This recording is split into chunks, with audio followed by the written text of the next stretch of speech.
안녕하세요. 썰스타그램입니다. 사연 시작해 볼게요. 신랑과 3년 연애하고 결혼한 지 1년 된 임산부입니다. 스트레스 받아서 그런지 다리도 저리고 배가 뭉쳐서 일찍 깬 김에 조언 좀 구하려고 씁니다. 시아버지는 연애할 때 지병으로 돌아가시고 누나, 신랑, 남동생 3남매 다 미혼이고 시어머니랑 셋이 같이 우리 집에서 차로 10분 거리에 살고 있어요. 결혼 전에 시어머니 봤을 때는 교양 있고 경우 있는 분인 줄 알았습니다. 너네만 잘 살면 되고 너희가 행복하기만 하면 된다고 하고 결혼 과정에 관여하지 않으셨어요. 시가 1억, 신랑 5천 플러스 나 7천, 친정 8천 해서 3억 맞춰서 결혼했습니다. 결혼 후에 3일마다 전화하고 주말에 다 같이 뭐 먹으러 가자, 어디 구경 가자 하시고 툭 하면 신랑 없어서 허전하다 하고 우리 집 오고 싶어 하고 하시더군요.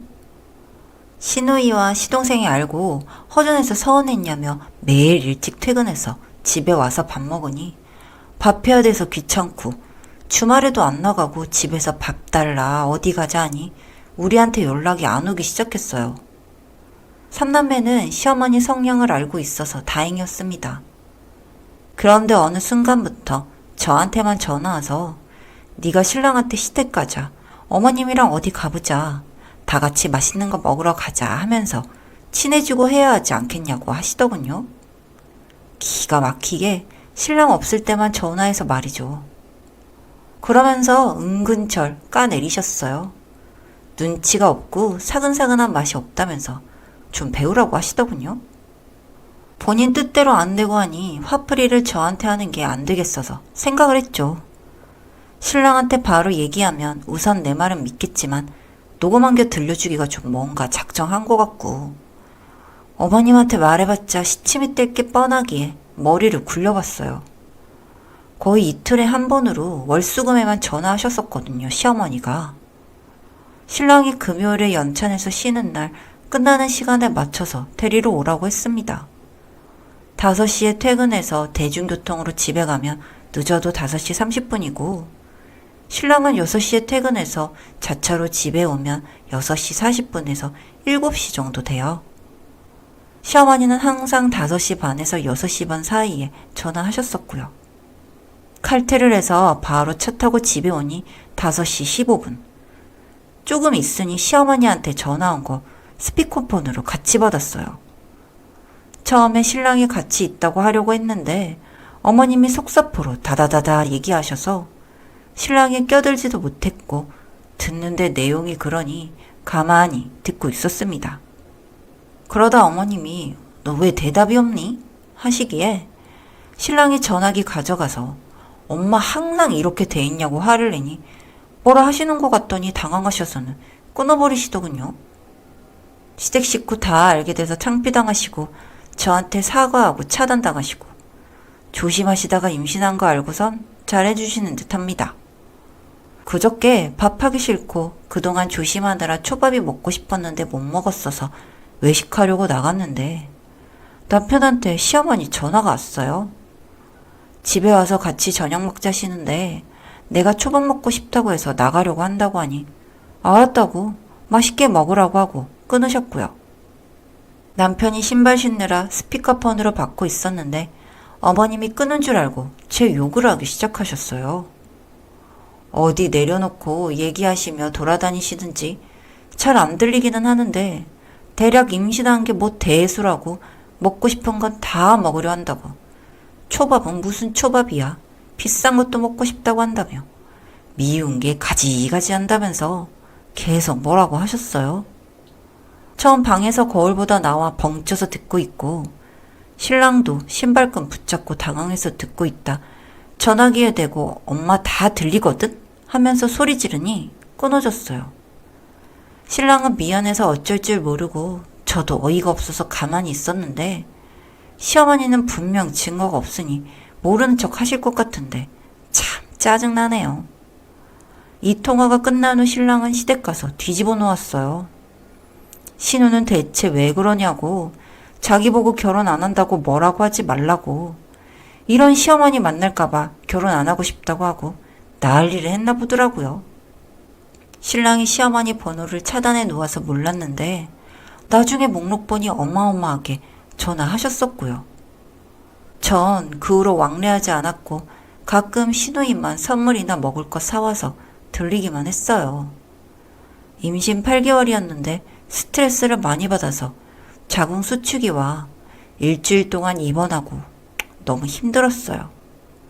시어머니는 아들 뺏겼다면서 난리였던 것 같은데 아무것도 모르는 친정엄마한테 전화해서 정말 딸처럼 생각했는데 이럴 수가 있나며 한탄을 했나 보더라고요. 엄마는 제가 몸이 약해서 입원한 줄로만 알고 있었는데 시어머니와 트러블로 스트레스 받아서 그랬는지 알게 되자 지금 우리 딸 병원에 입원해 있는 거 아시냐? 지금 임신한 애한테 어떻게 했길래 애가 조산기가 있어서 움직이지 말고 가만히 있으라고 하냐? 우리 딸 아기 둘 다 이상했으면 가만 안 있을 거라고 퍼붓고 끊었다 하더라고요. 나중에 알고 보니 엄마가 열받아서 병원에 신랑 오기 기다려서는 한 소리 했대요. 사돈지간이 얼마나 어려운 사이인데 그것도 내 딸 모함하려고 전화하는 게 말이 되냐고. 지금은 나만 알고 있겠지만 이런 일이 또 일어나게 되면 아빠한테 얘기할 거라고. 알아서 잘 중지하라고 했대요. 그렇게 입원해 있다가 퇴원해서 회사에 육아휴직 내고 집에서 쉬고 있었어요. 어느 날 누가 초인종을 막 눌러서 보니 시어머니가 서 계시더라고요. 한참을 놀라서 쳐다보고 문을 안 여니 문 두드리고 난리가 났어요. 그거 보고 있다가 또 배가 뭉쳐오고 약간 하혈도 하게 되었고요. 너무 무서워서 엄마한테 전화하고 119 불러서 병원 갔어요. 밖에 서 있던 시어머니 당황해서 쳐다만 보고 있고 따라오지도 않으시더라고요. 다행히 수축이 심하게 와서 혈관이 터져 하혈한 것 같지만 경부도 짧아졌고 우선 입원해서 지켜보자고 했어요. 결국 아빠도 알게 되고 신랑이 죄송하다고 빌고 했지만 와이프도 자기 새끼도 못 지키는 남편과 아빠는 필요 없다고 이혼하라고 하셨어요. 안 되면 소송 진행하겠다고 하기도 하고요. 엄마도 저도 여하태 잘했다. 나 더 스트레스 받기 싫다고 우선 무마시켰어요. 아빠도 어떡하나 보려고 했었다지만 난리도 아니었습니다. 휴. 신랑은 또 시댁 가서 뒤집어 엎고 이제 나랑도 영 끊자고 앞으로 죽었다고 생각하라고 했대요. 시어머니도 제가 119에 실려가고 하니 정말 잘못됐을까봐 울면서 들어 누웠다 하시더라고요. 그러는 사이 시동생 여자친구가 임신 소식을 알렸어요. 사실 알게 된 건 좀 됐는데 집안 분위기가 안 좋으니 말 못하고 있었는데 배가 불러오자 안 되겠는지 얘기했고요. 신우는 원래 자유로운 영혼이고 해외 파견 근무도 다니고 돈 모아서 여행 다니는 거 좋아하고 애초에 결혼할 생각이 없어요. 신랑은 평범하게 대학교 나와서 취업하고 저 만나서 결혼한 거고요. 시동생은 지방 국립대 가서 석사까지 하고 서울로 취업해서 올라왔습니다. 거의 10년을 떨어져 살다가 온 거였어요. 시동생은 우리 엄마가 뭐가 문제야 라는 생각도 있고 여자친구 임신해서 빨리 결혼해야 하는데 이 상황이 짜증났을 상황이긴 했겠죠. 그래서 자기는 모아둔 돈도 없고 어차피 시가가 58평 아파트에 살고 있으니 우선 들어와서 살겠다고 했답니다. 급하게 결혼하면서 전 얼굴도 보지 못하고 출산 3일 후에 결혼해서 식장에 가지도 않았고 시어머니 찾아올까봐 신우 말고는 시동생에게 알리지도 않았어요. 워낙 난산이었어서 수혈도 받고 병원에 일주일 입원해 있었고 진통한테 힘을 잘못 줘서 팔에 산후통이 와 팔을 들지도 못하는 상태라 조리원에서 2주 있다가 친정집에서 도우미 불러서 조리했습니다. 이 와중에 출산은 했다는데 애는 볼 수 없고 연락도 안 되고 하니 시어머니의 히스테리는 장난 아니었고 시동생과 결혼해서 서울로 올라와서 의지할 곳도 없는 동서가 고스란히 욕바지가 되었나 보더라고요. 처음엔 잘해보려고 했겠으나 시어머니는 자기 자식만 귀한 사람이라 점점 트러블이 생기게 되고 우리 엄마는 안 그래 하던 시동생도 겪다 보니 알게 됐고요. 간단하게 써서 그렇지 정말 많은 일이 있었습니다. 중재를 제대로 못하자 결혼한 지 한 달 반 만에 이혼 얘기가 나오고 시동생이 밤에 술 먹고 울면서 신랑에게 전화했더라고요. 우리 엄마 대체 왜 그러냐고 미치겠다며 와이프가 이혼하자고 하는데 어떡하냐고 하면서요.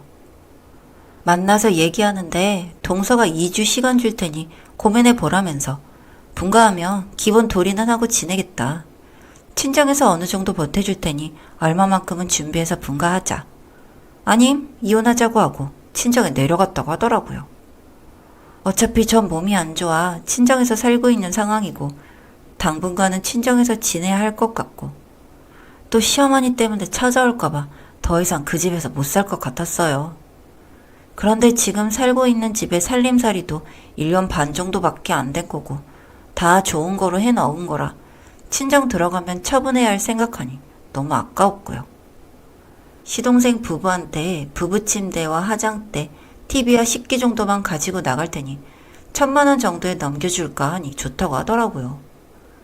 바로 집주인한테 얘기해서 다음 전세 입자 구했으니 우리 나가겠다고 하고 필요한 짐 빼서 나왔습니다. 신랑이 시어머니한테 찾아가서 얘기하니 시동생이 미리 얘기해서 알고는 계셨고 1억 돌려드린다니 자식들한테 똑같이 1억씩 나눠주려고 했었다고 받으라 하며 다 미안하고 잘못했다고 얼굴만이라도 보고 살자고 했다 하시더라고요. 신랑은 제가 마음이 풀린다면 모를까 강요할 생각 없다고 가끔 찾아뵙겠다 하고 나왔다 했어요. 시동생네도 분가 나오고 하니 신우가 시어머니한테 치킨에 맥주 한잔 하자고 해서 먹다가 우셨대요. 내가 그렇게 잘못한 거냐고 엄청 한탄하셨다는데 신우도 그러지 말라고 얘기하지 않았냐고 자업자득이라고 했더니 네가 제일 나쁘다고 꺼이꺼이 우셨다고 하네요. 저번 주말에 시동생네 부부가 밥 산다고 해서 만났어요. 시동생이 형수님 미안하고 죄송하다고 결혼해서 살다 보니 알게 됐다고 고생 많으셨다고 사과하고 동서랑도 잘 지내기로 했어요. 우리 부모님이야 속은 상하지만 외동딸 끼고 사니 좋다고 하십니다. 아직까지 저는 팔이 올라가지 않아서 한의원 다니면서 고생하고 있지만 친정에서 사니 마음만은 편하고 너무 좋네요. 최근 6개월이 너무 힘들었는데 이렇게 끝났습니다. 저도 빨리 몸 회복해서 우리 식구끼리 알콩달콩 살았으면 좋겠어요. 여기까지 썰스타그램이었습니다. 구독과 좋아요 부탁드릴게요.